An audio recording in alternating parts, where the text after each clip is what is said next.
Alright folks, welcome back, and if you're new, welcome. Working on the Supra today, and I just chopped up the bumper a little bit because I want to make it so it's a lot more air at that intercooler. So that, and I kind of modified my bumper a bit, so let's have a peek. So this is where your license plate normally goes on these cars, and we chopped it out right, whole way. This is normally the grill, and you got your whole section there. So before I cut my steel bumper, I'm just going to slide this plastic one off.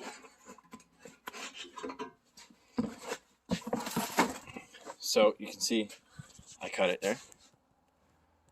I cut that section out right here because it's quite heavy too. It would hang down, and you'd see it through that. You'd see it through that hole. And the other reason I did that is so you get more air at the intercooler. So now it fits really well. You get all that extra, all that gappage in there. So all I'm going to do is I'm going to take the same thickness steel plate. I'm just going to weld it all back in, fill that all back in with new stuff, paint it all up new black, and then that'll hold the bumper all in place. And then there's some more mounts and stuff to hold some stuff. So this car also was literally smashed in every corner. As you can see, it's kind of rippled here. It was in an accident, and this is a aftermarket fender. I just noticed as I was putting this together that one's nice and straight. This one's majorly bent for the corner of the bumper, and then that's why there's body fill in a hole on the corner. So I crashed it almost 10 years ago now, and blew this back wheel off on this side. Blew this wheel right off. So I fixed all the arms, put it all back together, made her almost new again. And somebody before me got hit here. Here's another bend in the back.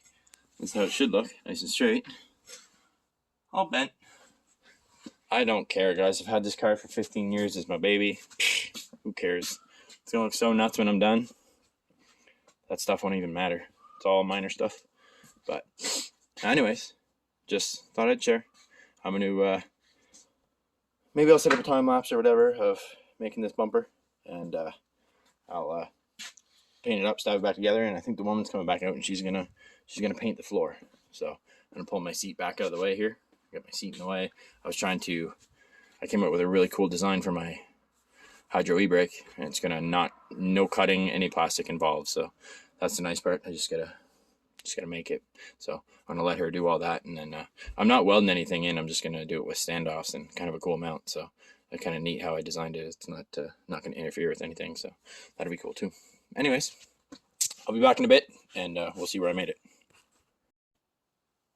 All right, so working on my bumper modification here. I have a second set of hands so I can show you what I was talking about. So come in close. All right.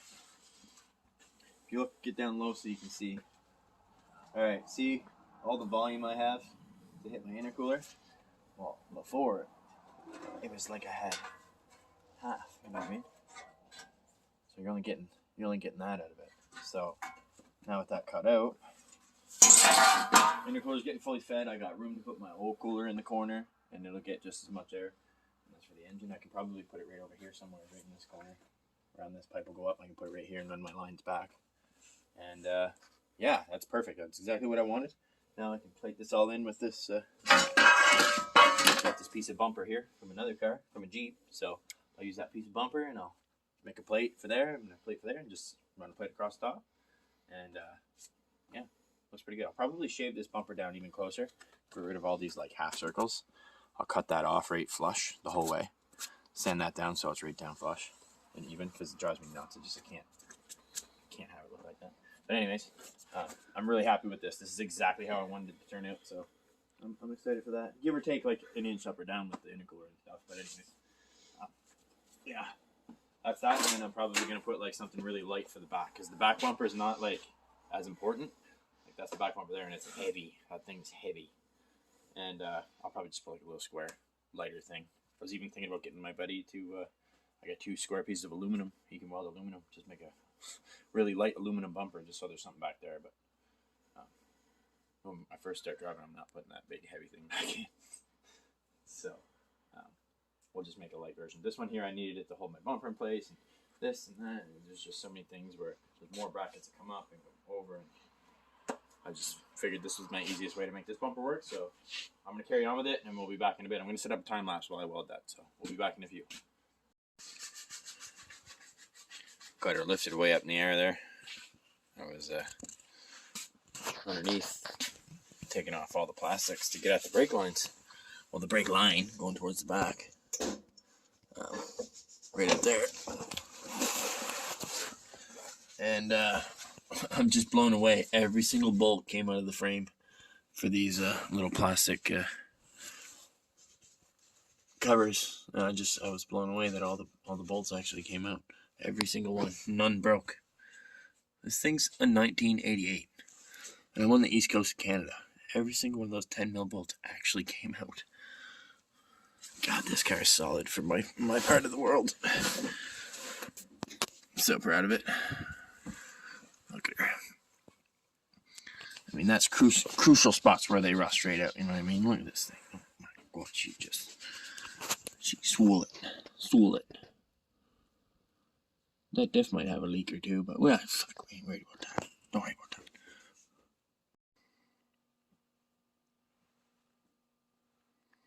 Alright, I got the calipers getting pretty. That cover was really dull, so I clear coated it. Cleaned it all up, clear coated it, and it looks brand new now, which is pretty dope. Happy about that. And just get the other caliper over here hanging off the handlebar. And that turned out really good too. I'm going to let these dry overnight and clear coat them tomorrow. And yeah, we'll pull the back ones off. And then I'm going to start getting everything ready to, I got most of the stuff ready for the hydro e-brake. Just got to get a couple fittings tomorrow. So yeah, engine's done with paint, I think. I don't think there's anything else I have to do that. And just a few more parts down here. Headlight covers and headlight stuff, and all the stuff is going to be tucked down in that you're not really going to see, and it's going to be a big waste of time to paint. I'm going to paint all that. So this bumper too, I'm not even going to weld anything in there. There's no point. It's really sturdy. It's good enough. I don't want to add weight. What's the point in adding weight? We're trying to make it go right fast, so I'm just going to leave that out. It's good. And same as the back. I already mentioned that earlier. I got a plan for the back. So anyways, that's I want to wrap it up on that for tonight, and I'll attack some more painting tomorrow. Hopefully we'll actually get the engine set in. Anyways guys, thanks for watching. We'll see you on the next one.